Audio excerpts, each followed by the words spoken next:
কৃষ্ণ ৰহস্য প্ৰদানে যিটো লোক সততে কীৰ্তন কৰে মোক ধৰি দৃঢ় ব্ৰত কৰি যত্ন বিপৰীত মোৰ সৰ্বোত্তম দুই পাৱে কৰে নমস্কাৰ ভক্তি ভাৱে তাৰ মোৰ এৰা এৰি নাহি কদাচিত তাৰ মোৰ এৰা এৰি নাহি কদাচিত কৃষ্ণ এজোকা কথাত বোলে ৰহস্যক জানে যিটো লোক। এতিয়া এই ৰহস্যটো কি? ৰহস্য বুলি কলে আমি কি বুজো? যোনে এতিয়া ৰহস্যটো জানিব লাগিব, তেতিয়াহে কৈছে ৰহস্যক জানে যিটো লোক সততে কীৰ্তন কৰে মোক। ৰহস্য মানে কি বুলি কৈছে এতিয়া? ৰহস্যৰ কথাটো গুৰুজনাই কীৰ্তনতো কৈছে, শুনি উদ্ধৱ ভাৱে ৰহস্য ভকতি। তাত তেওঁক কৈছে আকৌ শ্ৰৱণ কীৰ্তন মোৰ ৰহস্য ভকতি, ভাগৱতত কৈছে। অৰ্থাৎ ৰহস্য শব্দটোৱে আপোনাৰ ডিভোচনেল চাৰ্ভিচক বুজাইছে। ভক্তি ভাৱে যিখিনি কাম কৰা হয় আৰু ভক্তি ভাৱে কৰা কাম খিনিকে ইয়াত আমাৰ গুৰুজনাই এইটো শ্ৰৱণ কীৰ্তনৰ লগত খুব সুন্দৰ ভাৱে আনি পেলাই তেওঁ ইয়াত দিছে। গতিকে ৰহস্য কথাটো আহিছে ভক্তিৰ লগতে নিবিড় ভাৱে জড়িত হৈ আছে। প্ৰভু ভগৱন্তৰ যিখিনি পৰমাৰ্থ তত্ত্ব সেইখিনিয়ে ৰহস্য। সেই ৰহস্য খিনি কেনেকৈ, যিখিনি পৰম গুহ্য কথা, একে গোপনীয় কথা, এইখিনি চবকে কবলৈ হাক দিছে। তাত কৈছে যে সেই যিটো পৰমাৰ্থ তত্ত্ব, যিটো গুৰ ৰহস্য, এই কথাখিনি হৈছে প্ৰভু ভগৱন্তৰ বিষয়ে যিটো জ্ঞান, আৰু সেইখিনিয়ে হৈছে ভক্তিৰ লগত ৰিলেটেড। গতিকে ইয়াত কৈছে যদি যোনে এই কথাখিনি জানে, কি জানে? পৰম ৰহস্য কথাটো জানে, প্ৰভু ভগৱন্তৰ বিষয়ে সকলোখিনি কথা জানে, প্ৰভু ভগৱন্তৰ সামৰ্থ্যৰ বিষয়ে জানে, প্ৰভু ভগৱন্তৰ ঐশ্বৰ্য বল বিভূতিৰ কথা জানে, প্ৰভু ভগৱন্তৰ কৃপাৰ বিষয়ে জানে। এই সকলোখিনি যিখিনিয়ে জানে সেইখিনিয়ে কি কৰে বুলি কৈছে? মোক কীৰ্তন কৰে বুলি কৈছে। সততে কীৰ্তন কৰে মোক, সততে কীৰ্তন কৰে মোক। কাৰণ ইয়াত বৰ সুন্দৰ ভাৱে কৈছে, এইটো আনিছে নৱম অধ্যায় গীতাৰ 14 নম্বৰ শ্লোক। সততম কীৰ্তয়ন্ত মাম যতন্তস্য দৃঢ়বত নমস্যন্তস্য মাম ভক্তা তুষ্যন্তি নিত্যযুক্ত উপাসতে। অৰ্থাৎ তেওঁলোকে মোক সদায় কীৰ্তন কৰে, ৰহস্যক জানে যিটো লোক সততে, ৰেগুলাৰ ভাৱে, নিৰন্তৰ, কণ্টিনিউ সততে কীৰ্তন কৰে মোক, ধৰি দৃঢ়বত কৰি যত্ন বিপৰীত। দৃঢ় ব্ৰত ধৰা মানে আমাৰ মনটো চঞ্চল, সংসাৰৰ প্ৰতি, বিষয়ৰ প্ৰতি বেছিকৈ যায়। আমি বাৰে বাৰে এই ইয়াত অকনমান সংযম অনাটো, সংযম, যিটো সংযম আমাৰ আছে। আমাৰ মানুহে কয় যে ব্ৰত কৰিছে, ব্ৰত মানে আপুনি সংযমত থকাটো। এতিয়া আমাৰ যিবিলাকে ব্ৰত বুলি কয় যে উপবাস, ব্ৰত, ব্ৰত মানে লঘোণে থকা বা এনেকুৱা উপবাস মানে লঘোণে থকা, এইবিলাক বুজাইছে। এইবিলাক তেনেকুৱা কথা নহয়। উপবাসটোতো আচলতে আমি যদিও লঘোণ বুলি বুজো, কিন্তু উপবাস হৈছে মানে ক্লজলি বাস কৰা। কাৰ ওচৰত? ভগৱানৰ ওচৰত। ব্ৰতটো বস্তুটো হৈছে আপুনি কিছুমান বস্তু নীতি নিয়মৰ মাজত নিজকে সংযম কৰি ৰাখিব পৰাটোকে ব্ৰত বুলি কোৱা হৈছে। গতিকে কেনেকুৱা ব্ৰত কৰিবলৈ কৈছে? দৃঢ় ব্ৰত, আৰু যত্ন কৰিবলৈ কৈছে কষ্ট কৰি। যিখিনি কিহৰ কাৰণে? প্ৰভু ভগৱন্তৰ কথা শ্ৰৱণ কৰিবলৈ, প্ৰভু ভগৱন্তৰ কীৰ্তন কৰিবলৈ। আৰু কি কৰিবলৈ কৈছে? মোৰ সৰ্বোত্তম দুই পাৱে কৰে নমস্কাৰ ভক্তি ভাৱে, তাৰ মোৰ এৰা এৰি নাই কদাচিত। যিজনে এনেকুৱা কৰিলে মোৰ সৰ্বোত্তম দুই পাৱত, প্ৰভু ভগৱন্ত মাধৱ যুগলেতো আমাৰ ভকতৰ তেওঁৰ পদ কমলে হৈছে আমাৰ ভকতৰ কাৰণে আটাইতকৈ মূল বস্তু, আৰু আমাৰ আশ্ৰয় বুলি কব লাগিব। আমাৰ আশ্ৰয়ৰ স্থল। আমি যদি আমাৰ এই বস্তুটো, ৰহস্যটো, আমি ক'ত আশ্ৰয় লম, ক'ত শৰণ লম, এইখিনিয়ে মূল ৰহস্য। এইবিলাকে পৰমাৰ্থ তত্ত্ব এইটোৱে। আমি আশ্ৰয় ক'ত লম, এই কথাটো জানি লব লাগিব। যদি আপুনি জানিলে যে মই আশ্ৰয় লবলগীয়া, মোৰ আশ্ৰয়ৰ স্থল হৈছে প্ৰভু ভগৱন্তৰ চৰণ কমল, বা প্ৰভু ভগৱন্তৰ চৰণে মোৰ কাৰণে আশ্ৰয়ৰ স্থল, যদি আপুনি জানি ললে তেতিয়া তেওঁৰ কাৰণে কি কৰিব লাগিব? ভকতৰ সংগলৈ শ্ৰৱণ কীৰ্তন কৰিব লাগিব, তেতিয়া আপোনাৰ কৰিবলৈ মন যাব। তেওঁৰ কথাখিনি নিত্য নিৰন্তৰ স্মৰণত আনিব লাগিব, আপোনাৰ কৰিবলৈ মন যাব। তেতিয়া তেওঁক নমস্কাৰ কৰিবলৈ কৈছে, তেতিয়া আপোনাৰ নমস্কাৰ কৰিবলৈ মন যাব। কেতিয়া মন যাব? যেতিয়া আপুনি গম পাব। কি গম পাব? যে ভগৱন্ত বস্তু মোৰ কাৰণে কি? চাওক, মই ইয়াৰ আগতে কলো যে ভক্তৰ কাৰণে ভগৱান তেনেকুৱা, মাছৰ কাৰণে পানী যেনেকুৱা। আমি অকণমান যদি উপলব্ধি কৰো, ভগৱানৰ কৃপা অবিহনে আমি এক তিল মাত্ৰ আমি থাকিব নোৱাৰো। আমি ইফালে সিফালে যাব নোৱাৰো, আমাৰ কোনো ধৰণৰ আমি একো কৰ্ম কৰিব নোৱাৰো, সকলো বিফল হৈ যাব যদি প্ৰভু ভগৱন্তৰ কৃপা আমি নাপাওঁ। আমাৰ ওপৰত অহৰহ কৃপা বৰ্ষণ হৈ আছে। আমি জানি লব লাগিব কথাখিনি, জনাৰ পাছত আমি আশ্ৰয় লব লাগিব।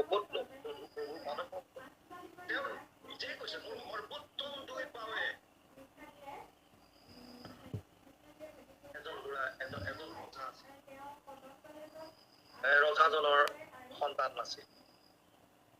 সন্তান নথকাৰ কাৰণে ৰজাজনে চিন্তা কৰি থাকে। আমাৰ যিটো বস্তু নাথাকে তাৰ প্ৰতি আমাৰ বেছিকে আকৃষ্ট আমি হওঁ, সেইটো আপোনালোকে মনত ৰাখক। যিটো আছে আমি তাৰ প্ৰতি নাচাওঁ, বেছি আমাৰ তাৰ প্ৰতি ধ্যান নাযায়। যিটো নাই সেইটোৰ প্ৰতি আমাৰ সকলোৰে এইটো এটা নেচাৰ, এটা প্ৰকৃতি। যিটো বস্তু আমাৰ নাই আমি সেইটো পাবলৈ ইচ্ছা কৰো, বহুত যুক্তি দিব নথকা বস্তুটো পাবলৈ। থকা বস্তুটোৰ প্ৰতি আপোনাৰ কোনো ধৰণৰ চিন্তা নাই। ৰজাজনৰ সন্তান নাছিল, নথকাৰ কাৰণে তেওঁ ভাবিছে মোৰ কি হব, মই এতিয়া মোৰ পিতৃ ঋণ কেনেকে মাৰিব পাৰিম, মই পুত্ৰ যদি উপাৰ্জন কৰিব নোৱাৰো, পুত্ৰ যদি জন্ম দিব নোৱাৰো, মইনো এনেকুৱা বিভিন্ন কথা তেওঁৰ চিন্তাত গোটেই তত নাই। তাৰপিছত তেওঁ ৰাজ্যত ঘোষণা কৰিলে চবফালে যে মই কেনেকে পুত্ৰ পাম, যদি কোনোবাই কিবা উপায় দিব পাৰে তেতিয়াহলে মই তেওঁক যত যি লাগে মই ধন সম্পত্তি দিম। বিভিন্ন জন আহি তেওঁক উপায় দিছে, কোনোবাই যাগ যজ্ঞ পূজা পাত অলপ কৰিব দিছে। তেনেকুৱাতে এজন তান্ত্ৰিক আহি, আৰু তান্ত্ৰিকজন আহি কলে যে মহাৰাজ আপোনাৰ পুত্ৰ হোৱাৰ গেৰেণ্টি মই লব পাৰিম, কিন্তু তাৰ কাৰণে আপুনি এটা কষ্ট কৰিব লাগিব। বোলে কি? আপুনি এটা শিশু বলি দিব লাগিব, নৰ শিশু এটা বলি দিব লাগিব। ৰজা অলপ ধাৰ্মিক আছিল। ৰজাই কলে অসম্ভৱ, এইটো মোৰ দ্বাৰা নহব। মই এটা পুত্ৰ পাবৰ কাৰণে মই বেলেগৰ এটা শিশু বলি দিম, এইটো অসম্ভৱ কথা, এইটো নহয়। তেওঁ কলে নহলে আপোনাৰ কোনো কাৰণত নহব। আৰু তেনেকেই কয় আমাক, আপুনি জ্যোতিষৰ ওচৰলৈ যদি যায়, যিবিলাক সত্য, যিবিলাক জ্যোতিষ প্ৰকাশ, জ্যোতিষ এটা বিজ্ঞান, যিখিনিয়ে সেইখিনি ধৰণৰ চৰ্চা কৰিছে, মই তেওঁলোকৰ কথা কোৱা নাই। কিছুমান তাৰে আলমত বহুতখিনি গঢ়ি উঠাও জ্যোতিষো আছে। মানুহক ভয় খুৱাই এইটো হৈ যাব, সিটো কৰ নহলে সিটো হব, এনেকুৱা কৈ ভয় খুৱাই বহুতখিনি কৰাও আছে। ঠিক তেনেকুৱা, গতিকে তেওঁ কলে যে আপোনাৰ ল'ৰা সন্তান এটা হব, এইটো মই গেৰেণ্টি লৈছো, কিন্তু আপুনি এটা শিশু বলি দিব লাগিব, সেইটো আপুনি চিন্তা কৰক বুলি তান্ত্ৰিক গুচি গল।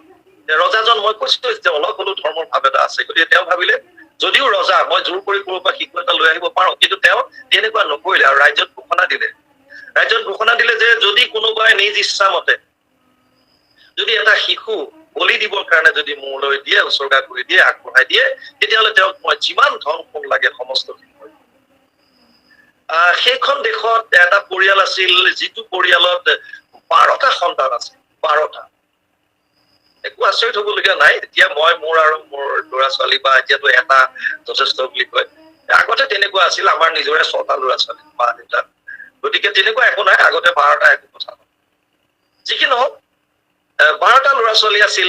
একেবাৰে সৰুটোৰ বয়স 7-8 বছৰ মান হৈছিল, বাকীখিনি ডাঙৰ। কিন্তু তেওঁলোকে খুজি মাগি খায়। এতিয়া যেতিয়া ৰজাৰ এইটো এনাউন্সমেন্টটো শুনিলে, গতিকে তেওঁলোকে ঘৰত আলোচনা কৰিছে, যদি আমাৰ 12টা সন্তানৰ এটা যদি সন্তান আমি যদি বলি দিব পাৰো, তেতিয়াহলে বাকীকেইটা আমি এটলিষ্ট 11টা ল'ৰা ছোৱালী আৰু মাক বাপেক জীয়াই থকা দিনকেইটা সুখেৰে থাকিব পাৰিম। এতিয়া ঘটনা হল, তেওঁলোকে মাক বাপেকে সকলোকে ল'ৰা ছোৱালী বহুৱাই লৈ পেলাই ডাঙৰটো বোলে, তাৰপিছত নেক্সট, কিন্তু কোনো যাব বিচৰা নাই। কৈছে আমি কেলে যাম, আমি কেলে নিজক উচৰ্গা দিম? আমাক জন্ম দিছা তোমালোকে আমি যেতিয়ালৈকে নিজে খুটি খাব নোৱাৰো, তেতিয়ালৈকে পোহপাল দিয়াটো তোমালোকৰ কৰ্তব্য। গতিকে তোমালোকে আমাক দিছা যেতিয়া এইখিনি কাম তোমালোকে কৰিব লাগিব।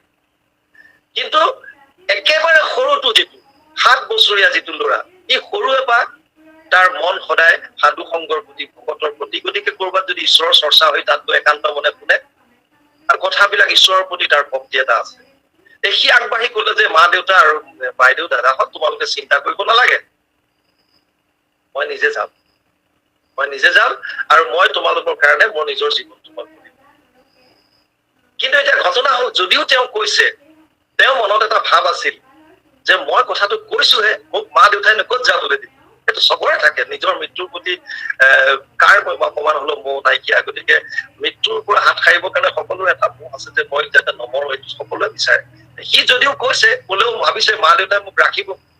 কিন্তু মাক দেউতাকে এই অকনমানকে কবলৈহে পালে, বছ তাক চবেই মানে হেঁচা মাৰি ধৰি আৰু ৰজালে খবৰ দিলে, সৈনিক আহি গল, তাক লৈ গল। যোৱাৰ সময়ত সি বাৰে বাৰে সকলোৰে মুখলৈ চাইছে, তাৰ গাঁৱৰ মানুহ জুম খাই গৈছে, প্ৰত্যেকৰ মুখলৈ চাইছে। কিজনী কোনোবা এজনে যদি কয় যে নালাগে, তাক বিপদ বেয়া, কোনেও নকলে। আৰু তাক লৈ গল ৰজাৰ ওচৰলৈ। ৰজাৰ ওচৰলৈ যোৱাৰ লগে লগে ৰজাই তান্ত্ৰিকজনক খবৰ দিলে যে নিজ ইচ্ছা মতে এটা বলি আহিছে, গতিকে আপুনি আহক আৰু আহি পেলাই যিটো নীতি নিয়ম আছে কৰি দিয়ে, তাৰপিছত যি হয় দেখা যাব। তান্ত্ৰিকজনে এখন নদীৰ পাৰলৈ লৈ গল আৰু নদীৰ পাৰত তেওঁলোকৰ মতে এটা মূৰ্তি সাজি পেলাই আৰু এইটো বলি যিটো গৈছে সুন্দৰভাৱে গা চা ধুৱাই তাক মাহ হালধি ধুৱাই মালা চালা পিন্ধাই দিলে। দিয়াৰ পিছত বলি দিবৰ কাৰণে ৰেডি, আৰু সকলোবিলাক ৰেডি হৈছে। এতিয়া ৰজাই শেষ মুহূৰ্তত ল'ৰাটোক সুধিলে যে বোপাই, তোমাৰ শেষ ইচ্ছা কিবা আছে যদি কোৱা। ল'ৰাটোৱে ৰজাক কলে, মহাৰাজ মৃত্যুটোতো মোৰ নিশ্চিত, তাৰ আগত মই অকনমান মোক 5 মিনিট সময় দিয়ক, মই অকমান প্ৰাৰ্থনা কৰিলো। বোলে ঠিক আছে। ই লগে লগে সৰু ল'ৰা, খেলি থকা ল'ৰা, বালিৰে ঢেপি বনালে। আমি আগতে বালি ঘৰ যেনেকে বনাও তেনেকে ঢেপি বনাইছে, 4টা ঢেপি বনাই লৈছে। আৰু প্ৰথম যিটো ভেটি বনাইছে, বালিৰে যিটো ঘৰ সাজিছে, তাৰ ওচৰত গৈ অসময় প্ৰাৰ্থনা কৰিয়ে সেইটো ভাঙি পেলালে। ৰজাই চাই আছে, তান্ত্ৰিকজনে চাই আছে। তাৰপিছত দ্বিতীয়টো ওচৰলৈ গ'ল, তাৰ ওচৰতো গৈ অকমান সময় থাকি মেলি সেইটো ভাঙি পেলালে। তৃতীয়টোৰ ওচৰলৈ গ'ল, তৃতীয়টোৰ ওচৰত গ'ল, অসময় থাকি মেলি ভাঙি পেলালে। আৰু তাৰ দুধাৰি চকুলো বৈ আহি আছে। চতুৰ্থ যিটো ভেটি, সেইটোৰ ওচৰত গৈ পেলাই অলপ সময় একান্ত মনে সি সেৱা কৰি আছে। কৰি যেতিয়া উঠিছে, তাৰ তেতিয়া চকু পানী নাই আৰু তাৰ মুখত এটা খুব সুন্দৰ এটা উজ্জ্বল এটা প্ৰতিবিম্ব, মানে ৰিফ্লেকশ্যন এটা হৈ আছে। সেই তাৰ মুখত এটা খুব ধুনীয়া এটা হাঁহি আছে। মহাৰাজে চক খাই গল আৰু সি কলে, সি লগে লগে চতুৰ্থটোৰ পৰা উঠিয়ে কলে যে মহাৰাজ ঠিক আছে, মোৰ ডিঙি কাটক বুলি কৈ বলিশালত ডিঙিটো পাতি দিলে আৰু কলে কাটি দিয়ক। মহাৰাজে কলে, 1 মিনিট ৰবা, তুমি এইবিলাক কি কৰিলা? তান্ত্ৰিকটো ভয় খাইছে, ই কিবা পূজা মন্ত্ৰ জানে নেকি? এইবিলাক কিবা ফটাফট ভাঙি দিলে, কি কৰিলে? এটা লাষ্টত ৰাখি দিলে। কলে তুমি এইবিলাক কি কৰিলা, কথাটো মোক বুজাই দিয়া। এতিয়া কি বুজাই দিছে, কৈছে চাওক মহাৰাজ, মোৰ এই 4টা আশ্ৰয়ৰ স্থল আছিল। মানে মই 4টা যিকেইটা ভেটি বনালো, এই 4টা ভেটি মোৰ আশ্ৰয়ৰ স্থল বুলি মই ভাবিছিলো। প্ৰথম যিটো ভেটি আছিল মোৰ পিতৃ মাতৃ আছিল। মই ভাবিছিলো যে মই যদি কেতিয়াবা বিপদত পৰো, তেতিয়াহ'লে মা দেউতাই মোক ৰাখিব, কাৰণ মা দেউতাৰ অবিহনে মোৰ জীৱনত কোন আছে। কিন্তু সেই মা দেউতাই নিজৰ সন্তানখিনি পোহপাল দিবৰ কাৰণে, তেওঁলোকৰ ভৱিষ্যত জীৱন সুনিশ্চিত কৰিবৰ কাৰণে মোক বলি সজাই পেলাই পঠিয়াই দিলে। গতিকে মই তাত আশ্ৰয় লৈ লাভ নাই, সেই বুলি মই মা দেউতাৰ আশ্ৰয়টো ভাঙি পেলাম। বোলে দ্বিতীয়টো মোৰ মিতিৰ কুটুম। মই যেতিয়া বলি সজাই যেতিয়া মোক সৈনিকে আনি আছিলে, তেতিয়া মই সকলোৰে মুখলৈ চাইছিলো। মোৰ খুৰা, মোৰ পেহা, মোৰ গাঁৱৰ মানুহ, মোৰ দাদা, মোৰ বাইদেউ, সকলোৰে মুখলৈ চাইছিলো। সকলোৰ ওচৰত মই আশ্ৰয় লৈছিলো যে মোক এবাৰ হয়তো ৰক্ষা কৰিব, এবাৰ হয়তো কব যে ফোনটো যাব নালাগে, কুইয়া। কোনেও নকলে। গতিকে মিতিৰ কুটুমতো এইবিলাক চব মিছা, মই সেইকাৰণে সেইটোও ভাঙি পেলাম। বোলে তৃতীয়টো মোৰ ভাগ্য। আমি বহুতে ভাগ্যত আশ্ৰয় কৰো। কৈছে মই ভাগ্যত আশ্ৰয় কৰিলো, 12টা ল'ৰা ছোৱালী, মোৰ ভাগ্য ইমান বেয়া যে 11টাই বাচি গৈছে, মই আহি পেলাই বলি পৰিলো, আৰু একেবাৰে কনিষ্ঠ মই। গতিকে ভাগ্যও মোৰ লগ দিয়া নাই, মই ভাগ্যটো আশ্ৰয় বাদ দিলো। চতুৰ্থটো তুমি নাভাঙিলা? হয়, চতুৰ্থটো মই নাভাঙিলো। কিয়? সেইটোৱে মোৰ প্ৰভু ভগৱন্ত কৃষ্ণৰ আশ্ৰয়। তাৰমানে প্ৰভু ভগৱন্তৰ ওচৰত মই আশ্ৰয় ললো। মোৰ এটা বিশ্বাস আছে, যদি মোৰ এই শৰীৰটো যদি আপোনালোকে কাটিও দিয়ে, তথাপিও মোৰ আত্মা পৰমাত্মাৰ লগতে বিলীন হৈ থাকিব। মোক প্ৰভু ভগৱন্তই কেতিয়াও মোক বেলেগ কৰি নিদিয়ে। গতিকে এই যিটো মোৰ আশ্ৰয় প্ৰভু ভগৱন্তৰ প্ৰতি, সেই আশ্ৰয়টোৱে মোক নিৰ্ভীক হবলৈ শিকাইছে। সেই আশ্ৰয়টোৰ ওপৰত বেছ কৰি মই বলিশালত নিজে ডিঙি পাতি দিবৰ কাৰণে মই ইমান সৎসাহস কৰিব পাৰিছো।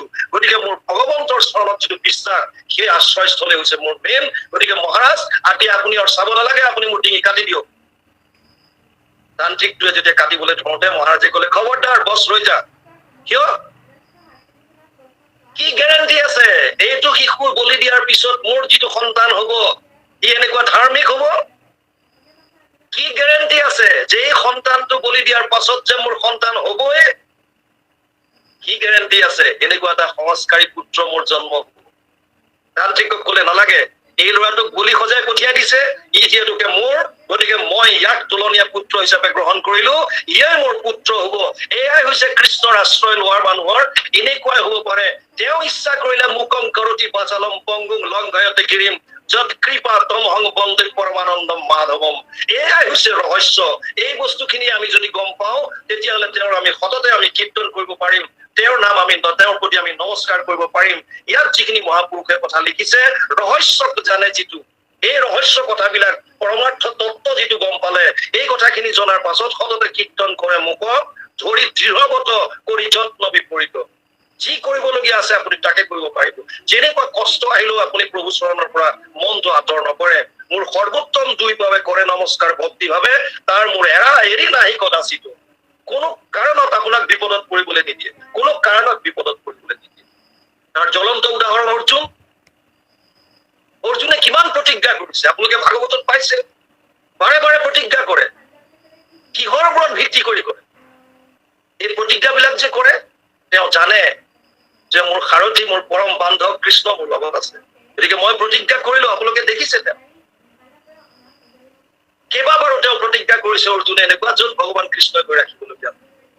গতিকে তেওঁ কৈছে যে মই ভগৱন্তই ভগৱতৰ লগে লগে ফুৰে, ভগৱন্ত ভগৱতৰ লগে লগে ফুৰে, মাত্ৰ আমি তেওঁৰ নাম স্মৰণ কৰিব লাগে, তেওঁৰ কীৰ্তন কৰিব লাগে, তেওঁৰ সৰ্বোত্তম দুই বাৰ নমস্কাৰ কৰিব লাগে। এইখিনি কথাকে এই যোগাৰ ঘোষা মহাপুৰুষ মাধৱদেৱে গীতাৰ নৱম অধ্যায়ৰ গীতাৰ 14 নম্বৰ শ্লোকটোৰ পৰা আনি আমাক সুন্দৰভাৱে পানীহেন ভাষাত তেওঁ বুজাই দিছে। কৃষ্ণ এগৰাকী আগবাঢ়ক। কৃষ্ণ।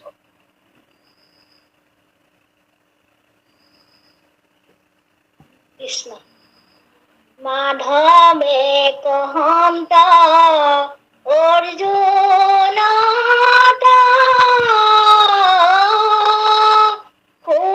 শুনাই তু পৰমাৰ্থ তত্ত্ব,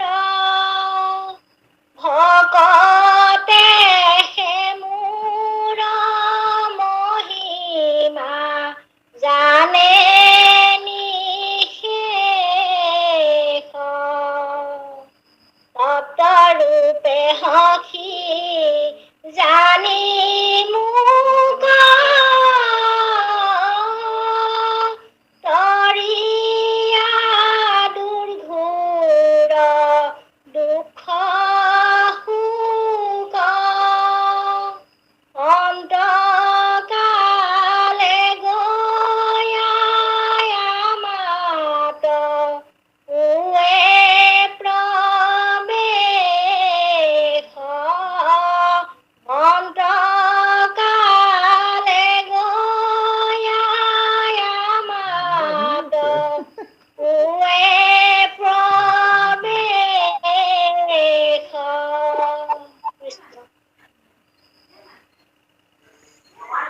ৰাইজোকা ঘোষাত কৈছে মাধৱে কহন্ত অৰ্জুনত শুনা এইটো পৰমাৰ্থ তত্ত্ব, ভকতেহে মোৰ মহিমা জানে নিকে,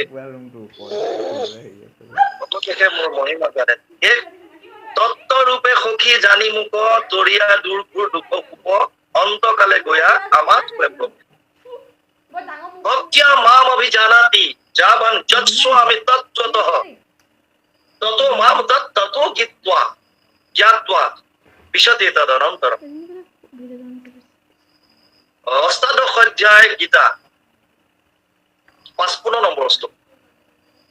ভক্তিয়া মাম অভিজানাতি, ভকত সকলে মোক গম পায়, মোৰ যিখিনি তত্ত্ব, মোৰ কি মহিমা, মই কেনেকুৱা, মোৰ কিমান শক্তি, মোৰ কিমান সামৰ্থ্য, মই কি কৰিব পাৰো, সেই সমস্তখিনি কথা মোৰ ভকতে মোক গম পায়।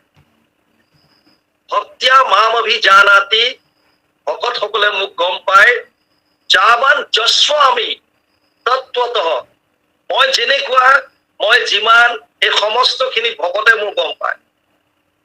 আৰু মোক এনেকৈ তত্ত্বৰ সৈতে গম পাই লৈ, তত্ত্বৰ দ্বাৰা মোক কথাখিনি গম পাই লোৱাৰ পিছত শেষত গৈ মোক তেওঁ বিলীন হৈ যায়। ভকতে সে কিয় গম পায়, বাকী বিলাকে কিয় গম নাপায়? এতিয়া চাওক, ভকতৰ প্ৰতি প্ৰভু ভগৱন্তৰ অনুকম্পা কৃপা আপোনালোকে বা আমি যদিও ভাবো যে হয় পাৰ্চিয়েলিটি, তেওঁ যদিও কৈছে সমু অহম সৰ্ব ভূতেষু নামে দেশ অস্তি না প্ৰিয়, মই সকলো কাৰণে সমান, কোনো মোৰ দেশ্য নাই বা কোনো মোৰ প্ৰিয় নাই, তথাপিও প্ৰভু ভগৱন্ত ভকতৰ প্ৰতি অকণমান হলেও পাৰ্চিয়েলিটি আছে, অকণমান হলেও আছে। ভগৱন্তই প্ৰভু ভগৱন্তৰ এইখনেই অকণমান দুৰ্বলতা যে তেওঁ ভকতৰ প্ৰতি অকণমান কৰুণ দৃষ্টি কৰে। গতিকে কৈছে মোৰ তত্ত্বটো কোনে গম পায়? ভক্তিয়া মাম অভিজানাত, ভকতসকলে মোৰ তত্ত্ব গম পায়। কিয় গম পায়? আচলতে তত্ত্বটো কি, কিয় গম পায়? এতিয়া চাওক, ভকতে কি কৰে? যিজন প্ৰকৃত ভকত, ইয়াৰ আগৰ শ্লোকটোত কৈ গ'ল, যিজন প্ৰকৃত ভকত তেওঁ কি কৰিব? সততম কীৰ্তয়ন্ত মাম, মোৰ নাম সদায় কীৰ্তন কৰিব, নমস্যন্তস্য মাম ভক্তিয়া, মোক নমস্কাৰ কৰিব, আকৌ মোৰ কথা বোধয়ন্তস্য পৰস্পৰম, ইজনে সিজনক মোৰ কথা জ্ঞান দিব। অৰ্থাৎ এনি টাইম নিৰন্তৰ কণ্টিনিউ ভাৱে মোৰ মাজতে তেওঁ মোৰ কথা লৈ তেওঁ ৰমণ কৰি থাকিব, মোৰ কথাক লৈ তেওঁ থাকিব। যেতিয়া আপুনি এটা বস্তুৰ বিষয়ে এনি টাইম যেতিয়া আপুনি সেই বস্তুটোৰ কথা ভাবি থাকিব, সেই বস্তুটো কেনেকুৱা কি হব কি নাই, তাৰ পৰা কি হব কি কথা, যিকোনো বস্তুৰ প্ৰতি আপুনি যিটো বস্তুৱে আপোনাৰ খুব যিটোত লগাও, যিটোত আপোনাৰ প্ৰতি এটাচমেণ্ট, সেই বস্তুটো আপুনি এদিন নহয় এদিন গোটেইখিনি গম পাব। আৰু এইটোতো জ্বৰ বস্তুটো এনেকুৱা, ভগৱানটো চৈতন্যময়। আপুনি যদি অহৰহ প্ৰভু ভগৱন্তৰ চিন্তন কৰে, ভগৱানে আপোনাক এনেকুৱা ব্যক্তি হয়তো লগ লগাই দিব যে যাৰ দ্বাৰা আপুনি সমস্ত তত্ত্ব তেওঁৰ গম পাই যাব, আৰু তেতিয়া লগে লগে আপুনি গোটেইখিনি অনুভৱ কৰিব পাৰিব। আকৌ গীতাত ইমানলৈকো কৈছে যে যিখিনি ভক্ত তেওঁলোকে নিজৰ দ্বাৰাই নিজৰ হৃদয়তে মোক গম পায়। নাহি জ্ঞানেন সদৃশম পবিত্ৰম ইহ বিদ্যতে তৎ স্বয়ং যোগ সংসিদ্ধ কালেন আত্মনি বিন্দতি, ইয়াতে লগ পায় বুলি কৈছে, ইয়াৰ পৰাই পায়। আপোনাৰ হৃদয়ত যেতিয়া ভগৱন্ত বিৰাজমান হৈ যাব, ইয়াৰ পৰা কলুষতা, ক্লেশ, কাম, ক্ৰোধ, লোভ, মোহ, মদ, মৎসৰ যিমান বিলাক কলুষতা আছে চব যেতিয়া নাইকিয়া হৈ যাব, তেতিয়া কি থাকিলে ভিতৰত? ভিতৰত একমাত্ৰ প্ৰভু ভগৱন্ত। ভগৱান মানে প্ৰকাশ, প্ৰকাশ জ্ঞান, জ্ঞান। গতিকে জ্ঞান আপোনাৰ ইয়াত যেতিয়া হৃদয়তে নিজে নিজে জ্ঞানটো আৱিৰ্ভাৱ হব, ইয়াতে আপুনি সমস্তখিনি জ্ঞান পাব আৰু গোটেইখিনি কথা আপুনি প্ৰভু ভগৱন্তৰ গম পাই যাব। তাৰ কাৰণে আমাৰ গুৰুজনাই মাত্ৰ বৰ বেছি ইয়াত একো কৰিবলৈ কোৱা নাই, মাত্ৰ কৈছে আপুনি ভকতৰ সংগ লওক আৰু শ্ৰৱণ কীৰ্তন কৰক। আমি লাহে লাহে কিছুমান কথা গম পাওঁ যে আজি যেনিবা আমি এইখিনি দুই এটা শ্লোক বা আমি দুই এটা কথা আমি আলোচনা কৰিলো, কাইলে আকৌ দুই এটা কৰিলো, তেনেকৈ কৰোঁতে আপোনালোকে আজি আহি পেলাইতো যেতিয়াৰ পৰা লকডাউন ধৰক ষ্টাৰ্ট কৰিছে, এতিয়া 613-14টা গুচি গ'ল, 1000, আপোনালোকে বহুখিনি ধৰক গম পালে। এইটো ঠিক যে এবাৰ শুনাৰ পিছত যে গোটেইখিনি আমাৰ কণ্ঠস্থ হব, হৃদয়স্থ হব, এইটো হয়তো নহবও পাৰে, কাৰণ আমাৰ কলি যুগত আমাৰ স্মৃতি শক্তি হ্ৰাস পায়। কিন্তু হলেও এইটো নহয় যে ই অসম্ভৱ যে মনত নাথাকিব, তেনেকুৱাও নহয়। আমাৰ ইয়াতে আজিও হয়তো আমাৰ শ্ৰৱণ কৰি আছে আমাৰ প্ৰমোদ শইকীয়া বাপ, সম্পূৰ্ণৰূপে ঘোষাৰ ওপৰত তেওঁ একদম অভিজ্ঞ এজন ব্যক্তি। আমি তেখেতৰ চৰণত সেৱা কৰো, আমি তেখেতক অতি শ্ৰদ্ধা কৰো। ঘোষাৰ ওপৰত তেওঁৰ খুব সুন্দৰ জ্ঞান আছে। গতিকে তেনেকুৱা কথা, যেতিয়া আপুনি এটা বস্তুত লাগি থাকিব, কিবা এটা বস্তুৰ ওপৰত আপোনাৰ যেতিয়া শ্ৰদ্ধা থাকিব, আপুনি যেতিয়া জিজ্ঞাসু ভাৱ লৈ থাকিব, আপুনি যেতিয়া ভকতৰ সংগ লব, লগাতাৰ যেতিয়া কৰি থাকিব, তেতিয়া প্ৰভু ভগৱন্তৰ কিবা অটমেটিক পাব। আৰু সেইকাৰণে কৈছে যে মাধৱে কহন্ত অৰ্জুনত শুনা এইটো পৰমাৰ্থ তত্ত্ব, ভকতেহে মোৰ মহিমা জানে নিশে। অভকত বিলাকে নাজানে, অভকতক কবলৈও হাক দিছে, অভকতক কোৱাও মানা। আপুনি এই ভক্তিৰ কথা অভকতৰ আগত কবলৈ হাক দিছে। ইদম তে না তপস্কায় না অভক্তায় কদাচন না চা শুশ্রূষুবে বাচ্যম না চা মাম যো অভ্যসুয়তি। হে অৰ্জুন, ইদম তে না তপস্কায়, যিজন তপ নকৰা মানুহ, না অভক্তায়, যিজন অভক্ত, যিজনে মোৰ কথা মোৰ প্ৰতি ঈৰ্ষা ভাৱ ৰাখি আছে, মোৰ প্ৰতি ঈৰ্ষা ভাৱ আছে, এনেকুৱা বিলাকক এয়া কথা নকবাই। আৰু যদি তেওঁ নুশুনে তেতিয়াহলে কেনেকে জানে? ঘটনাটো তেনেকুৱা, আপুনি যদি নুশুনে, আপুনি যদি যাৰ কথা আপুনি নুশুনে, শুনিলে আপোনাৰ এলাৰ্জি হয়, কাণত হলঙাৰে বিন্ধা যেন পায়, গতিকে তেনেকুৱা হোৱাৰ পিছত আপুনি কেনেকে গম পাব? সেইকাৰণে ভকতৰ সংগ লৈ যদি আমি শ্ৰৱণ কীৰ্তন কৰো, তেতিয়াহলে প্ৰভু ভগৱানে আমাক কৃপা কৰিব। আৰু প্ৰভু ভগৱন্তৰ কৃপা অবিহনে তেওঁৰ বিষয়ে জনাটো অসম্ভৱ। এইটো একেবাৰে আপোনালোকে বুজি লওক। প্ৰভু ভগৱন্তৰ কৃপা অবিহনে তেওঁৰ বিষয়ে জনাটো অসম্ভৱ কথা। কিন্তু প্ৰভু ভগৱন্তৰ কৃপা আপোনাৰ প্ৰতি অহৰহ হৈ আছে, মাত্ৰ আপুনি ইচ্ছা কৰক। মাম ইচ্ছাপ্তুম ধনঞ্জয়, তই মোক পাবলৈ মাত্ৰ ইচ্ছাটো কৰ। মইতো সদায় চাওক, কোনজন মাক বাপেক আছে যিজনে নিজৰ সন্তান তেওঁৰ ওচৰলৈ পুনৰ ঘূৰি অহাটো নিবিচাৰে। আপোনাৰ সন্তান এটা যেনিবা ঘৰৰ পৰা ওলাই গল, বিপদগামী হল, কেনিবা বেলেগ ফালে গুচি গল, মাৰ্ক তেওঁ বেলেগ ললে, সংগ দুখেই হওক যিয়ে হওক বেলেগ এটা মাৰ্ক ললে। এনেকুৱা কোন মাক বাপেক আছে যে যোনে নাভাবে যে মোৰ ল'ৰাটো পুনৰ ওচৰলৈ ঘূৰি আহক? কোনে নাভাবে? আমি সকলো ভগৱানৰ সন্তান। ভগৱানে আমাৰ সকলো কাৰণে দুৱাৰ খোলা ৰাখিছে, সকলো কাৰণে দুৱাৰ খোলা আছে, কিন্তু আমি যাব বিচৰা নাই। প্ৰভু ভগৱন্তৰ ওচৰলৈ আমি যাব বিচৰা নাই।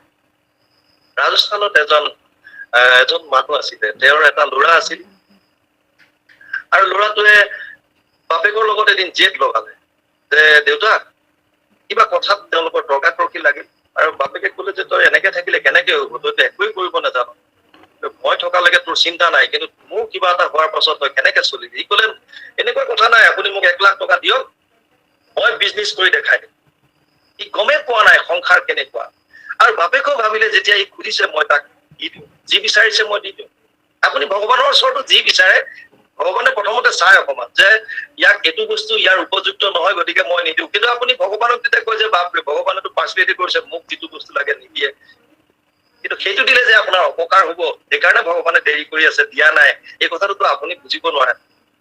এতিয়া বাপেকে কোৱাৰ পিছত বহুতখিনি বুজোৱাৰ পিছত তেওঁক কলে যে ঠিক আছে 1 লাখ টকা মই তোক দিলো, তই যি বিজনেছ কৰ লৈ যা। আৰু সেই 1 লাখ টকা লৈ পেলাই বাপেকক কলে যেতিয়ালৈকে মই চাকচেছ হব নোৱাৰো, 1 লাখৰ পৰা মই পইচা মই এটা ডাঙৰ সম্পদ বৃহৎ এটা অংক কৰিব নোৱাৰো, তেতিয়ালৈকে মই এইখন ঘৰত আৰু ঘূৰি নাহো, এই বুলি কৈ বেগটো লৈ গুচি গল। যেতিয়া গুচি গল, মই কৈছো ধনী ঘৰৰ ল'ৰা বাহিৰৰ সংসাৰৰ কথা গম নাপায়, কেনেকে আছে কি আছে, বাহিৰত কেনেকুৱা ধৰণৰ মানুহ আছে, কিমান ঠগ প্ৰবঞ্চক, সংসাৰত চলিবৰ কাৰণে কেনেকুৱা ধৰণৰ কি কৰিব লাগিব, এইবিলাক কথা বহুতে গম নাপায়। আৰু আমাৰ শিক্ষাখিনিও অকল কিতাপৰ মাজতে সোমাই আছে, কিতাপৰ শিক্ষা মাত্ৰ, তাৰ বাহিৰে আমাৰ ল'ৰা ছোৱালীক অকনমান মুকলিকে খুব কম জনে নিজৰ সংসাৰৰ লগত ঠেকি পেলাই কিছুমান কথা শিকিছে, বাকীখিনি মাত্ৰ কিতাপত। সেইকাৰণে গ্ৰেজুৱেশ্যন লৈ অহাৰ পাছতো আপুনি এখন সাধাৰণ এপ্লিকেশ্যন কোনোবা এটা অফিচত লিখিবলৈ দিলে আমাৰ বহুত ল'ৰা ছোৱালীয়ে নোৱাৰে দেখি। আপুনি বেংকৰ এখন ফৰ্ম ভৰাবলৈ দিয়ক, উইথড্ৰৱেল ফৰ্ম এখন, তাতো তেওঁলোকে 10 বাৰ চিন্তা কৰিব, কাৰণ প্ৰেক্টিকেল নলেজটো দিয়া নাই, প্ৰেক্টিকেল নলেজটো আমাৰ নাই। এইটো কাৰণে প্ৰব্লেম হৈছে। যিটো ভোকেশ্যনেল, যিটো ট্ৰেইনিং, যিটো প্ৰেক্টিকেল, এই কামখিনি আমাৰ বহুত কম। সেইকাৰণে ল'ৰা ছোৱালীয়ে বাহিৰত নিজকে শূন্যতাৰ দৰে পায়, তেওঁলোকে নিজক কনফিডেন্টলি ল'ব নোৱাৰে। গতিকে এই ল'ৰাজনে 1 লাখ টকা লৈ গল, খুব কম দিনৰ ভিতৰতে 1 লাখ টকা শেষ। প্ৰথমতে কেইদিনমান হোটেলে চোটেলে থাকিলে, খুব খালে পিলে, বছ, তাৰপিছত খতম। এতিয়া বাপেকক ৱৰ্তি গৈছে যে মই চাকচেছ নোহালৈকে এখন ঘৰলৈ ঘূৰি নাহো। ভিক্ষা খুজিবলৈও লাজ, কেনেকে ভিক্ষা খুজিব? কাপোৰ কানি এযোৰ লৈ গৈছিল, এযোৰ ফালি চিৰি শেষ, উপায় নাই, ভিক্ষা নখোজো বুলি কৈ ভিক্ষা খুজিবলৈ বাধ্য। ইফালে মনত আছে লাজ। গতিকে আল্টিমেটলি কি হল, ঘূৰি পকি আহি পেলাই ঠিক তেওঁৰ ঘৰৰ পৰা 1161 খোজ দূৰত তেওঁ এজোপা গছৰ ওচৰত, ৰাজস্থানত গছবিলাকৰ চাৰিওটাৰে এটা চবুতৰা টাইপৰ বনাই দিয়ে, এটা ইটাৰে এটা ধুনীয়াকে চাৰিওফালে বনাই দিয়ে, তাত মানুহে গছৰ ছাঁ দিব পাৰে। যদি এখন ডাঙৰ গছ অকমান হ'ল তাত চাৰিওফালে বনাই দিয়ে এটা, তাতে গৈ মানুহে অকমান ঠাণ্ডা হয়, ছাঁ হয়। তেনেকুৱা এটা আছে তেওঁ ঘৰৰ পৰা অকমান দূৰত, তাতে গৈ পেলাই তেওঁ আছে। আমি ধৰি ললো 1161 খোজ, তাতে গৈ তেওঁ আছে, কিন্তু ঘৰলৈ অহা নাই। এদিন সেই বাপেকৰ লগত বন্ধু এজন সেইফালেদি আহোঁতে তাক গছজোপাৰ তলত পৰি থকা দেখিলে, তেনেকে বহি আছে গোটেই ভিখাৰী নিচিনাকে, কাৰ কাপোৰ কানি অৱস্থা নাই। তাক দেখি সুধিলে তই এনেকে কেলে আছো? সি কথাখিনি কলে যে এনেকুৱা এনেকুৱা হল মোৰ, গতিকে মইতো হাৰিলো, এতিয়া মই ঘৰলৈ কেনেকে যাম, গতিকে মই ঘৰত যাব পৰা নাই, মোৰ লাজ লাগিছে। তেতিয়া কলে ঠিক আছে তই নাযাও থাক, মইতো দেউতাক কৈ পেলাই, এতিয়া মোৰ বন্ধু হয়, মই তাক কৈ দিম আৰু তোক লৈ যাব, তই কলেও নাযাবি, তই ইয়াতে থাক, এই বুলি কৈ বাপেকক কলে যে বন্ধু এইটো কি কথা, ইয়াৰ তোমাৰ ল'ৰা হয়, সি অকমান ভুল কৰিলে বোলা তাক লৈ আহিবা। সি আহিবলৈ নিজে বেয়া পাইছে। বাপেকে কৈছে শুনা বন্ধু, তাক কোৱা যে এটা খোজ সি আগবঢ়াব লাগিব, 1160 খোজ মই যাম, কিন্তু প্ৰথম খোজটো সি আগবঢ়াব লাগিব। যদি সি আগবঢ়াই ঘৰলৈ আহিবলৈ, তেতিয়া মই 1160 খোজ গৈ তাক লৈ আহিবলৈ ৰেডি আছো বোলে। এনেকুৱা কি কথা বোলে? সেইটোতেই কথাটো ৰহস্য তাতে সোমাই আছে। বোলে কেনেকৈ? মই যদি 1161 খোজ যাওঁ, তাৰপিছত যদি সি কৈ দিয়ে মই নাযাওঁ, তেতিয়াহ'লে মোৰ ইমানখিনি কষ্ট ব্যৰ্থ যাব। তাৰ যদি ইচ্ছাটো আছে, এটা খোজ যদি সি আগবঢ়াই, মই গম পাম যে সি মোৰ ঘৰলৈ আহিবলৈ ইচ্ছা কৰিছে, গতিকে মই 1160 খোজে যাম তাৰ ওচৰত আনিবলৈ। কিন্তু তাৰ ইচ্ছা আছে নে নাই আগতে সি সেইটো প্ৰতিপন্ন কৰিব লাগিব। আমাৰ ক্ষেত্ৰতো তেনেকুৱা। আৰু বন্ধুজনে দেখুৱাই দিছিলে, বন্ধুজনক বাপেকে দেখুৱাই দিছে যে চোৱা, তাৰ ৰুমৰ দুৱাৰ সদায় খোলা ৰাখো, সদায় মই ৰাতি লাইট জ্বলাই ৰাখো, যাতে সি আহিলে আহিব পাৰে। তাৰ কাৰণে দুৱাৰ খোলা আছে। প্ৰভু ভগৱন্তৰ দুৱাৰ আমাৰ কাৰণে সকলোৰে কাৰণে খোলা আছে। আমি মাত্ৰ ইচ্ছা কৰিব লাগে। আমি যদি ইচ্ছাই নকৰো, তেতিয়াহ'লে কেনেকে? ইচ্ছাটোতো আমি কৰিব লাগিব। সেইকাৰণে এই যিবিলাক পৰমাৰ্থ তত্বৰ কথা বৰ সুন্দৰভাৱে আছে, এইখিনি কথা কৈছে মাধৱে কহন্ত অৰ্জুনত শুনা, এইটো পৰমাৰ্থ তত্ত্ব, ভকতেহে মোৰ মহিমা জানে নি। এইবিলাক কথা ভকতে গম পায় যে প্ৰভু ভগৱন্ত কিমান কৃপা, আমাৰ প্ৰতি কিমান তেওঁ কৃপা কৰিব পাৰে, কিমান তেওঁ মানে একেবাৰে তললৈ গুচি যাব পাৰে, সাৰথি পৰ্যন্ত হব পাৰে। কোটি কোটি ব্ৰহ্মাণ্ডৰ নায়ক, ৰথৰ সাৰথি, এই ধূলাৰ মাজত সোমাই পেলাই ঘোঁৰা অশ্বক তেওঁ গৈ পেলাই কণ্ট্ৰল কৰিব পৰা, সেই তেনেকুৱা হব পাৰে আমাৰ ভগৱান। গতিকে তেওঁ কিমান দয়ালু হব লাগিব, এইখিনি কোনে গম পাব? ভকতে গম পাব। এই মহিমাৰ কথা কোনে গম পাব? ভকতে গম পাব। গতিকে ইয়াত কৈছে মাধৱে কহন্ত অৰ্জুনত শুনা, এইটো পৰমাৰ্থ তত্ত্ব, ভকতেহে মোৰ মহিমা জানে নি। শেষ তত্ত্বৰূপে সখী জানি মুখ, তৰিয়া দূৰ ঘূৰ দুখ সুখ, অন্তকালে গৈ আমাত গৈ প্ৰৱেশ। মোক তত্ত্বৰূপে গম পোৱা, যাৱন যস্ব আস্মি তত্ত্বতঃ, মই যেনেকুৱা, মই যিমান, মোক তত্ত্বৰূপে গম পোৱা। মই যে অৱতাৰ ললো দ্বাপৰত কৃষ্ণৰ ৰূপে, কিমানে যে মোৰ মাত্ৰ বস্তু, তেনেকুৱা নহয়। মই যদিও তেতিয়া সম্পূৰ্ণৰূপে অৱতাৰ লৈ আহিছো, মোৰ আচল তত্ত্বটো কি, কেনেকুৱা সামৰ্থ্য, ভগৱান তত্ত্বটো কেনেকুৱা, ঈশ্বৰ তত্ত্বৰ বিষয়ে বুজি লোৱা। এই যিমান আমি দেখিছো, যত শুনিছো, যত দেখা, যত শুনা, ভূত ভৱিষ্যত স্থাৱৰ জংগম, এইটো সমস্ত জগত কৃষ্ণ ব্যতিৰেকে একো বস্তু নাহি জানা, সমস্ত জগত কৃষ্ণ হেন মনে মানা, এইটোৱে আচল তত্ত্ব।